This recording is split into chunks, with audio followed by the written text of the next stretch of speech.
Welcome back to Walsall Fan TV. I just wanted to post about the match reaction interview with Matt Taylor. A few things I wasn't happy with. First of all, the media team at Walsall, very poor again. Start of the video, 10 seconds in before the actual interview started, just fumbling. That should have been edited out.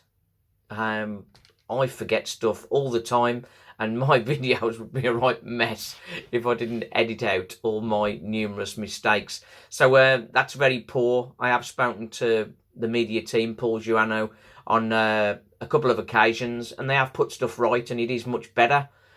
But that was a very bad show from their point of view. Putting that aside, the interview with Matt Taylor, things he's saying in that interview were garbage, really. He thinks Walsall had enough chances to win the game. Well, Mansfield had twice the shots on target and nearly twice the shots. Dominated us throughout. He's saying he thinks we should have had a 0-0, but and then he's saying he thinks they'll feel fortunate to have won that game 2-0 and the scoreline flattered them. I don't agree with that at all. I think 4-0 would have been a fairer result. And I don't like to say that, but Walsall didn't threaten enough, and it was poor in many, many ways. Got some other issues that I want to air, that I've got sort of concerns over. The formation 4-2-3-1 and the merits of that, I'm going to put that in a separate video, so I'm going to leave that for the minute. But we've got to look at what's going on. We're in the transfer window. We've got more players going out than coming in. Ash Taylor, is he a big loss to us? Well, Manny Month is serving his suspension. That is a loss for us.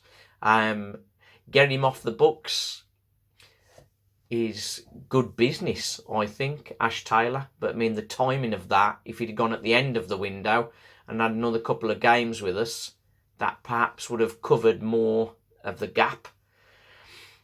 Now, if we've got another player coming in, that's going to fulfil that role and be able to provide some cover across the back four, that would be better. But that is painfully slow. I'm sure they're looking at players. We know that Niall Mayer was spoken to, but he's decided to stay with Halifax at the top of the sort of non-league Premier. Otis Khan, apparently he's saying he's got COVID. That's the new excuse for not wanting to play or going elsewhere. So I think he's set to leave as well. There is a rumour that Liam Kinsella is set for a move to Ipswich. If that happens, that is going to be a big, big problem, because he is the heart and soul of Walsall. And the fans' favourite leaving the club would be ridiculous. The fact that he hasn't been playing is bad enough, but for him leaving is awful, awful, awful, awful. Next up, Matt Taylor was brought into the club because he was the best coach available. Now, if he's the best coach available, why is it all of the young Walsall players have gone backwards since he's been here? Alfie Bates was looking very promising, and he's nowhere near the first team. Leake, he didn't do particularly well on Saturday against Mansfield, but he should have been straight in the team last weekend when Ash Taylor decided he'd got sort of I'm leaving /COVID.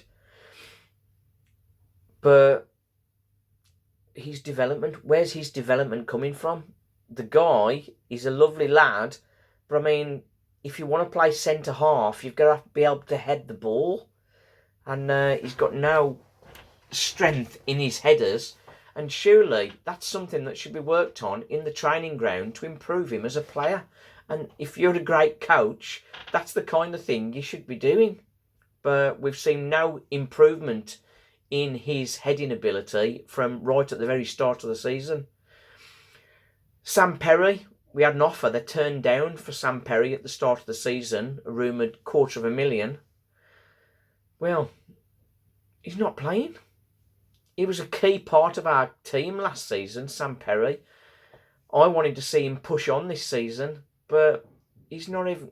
He's on the bench getting little tiny cameos. It just... What's happening with him?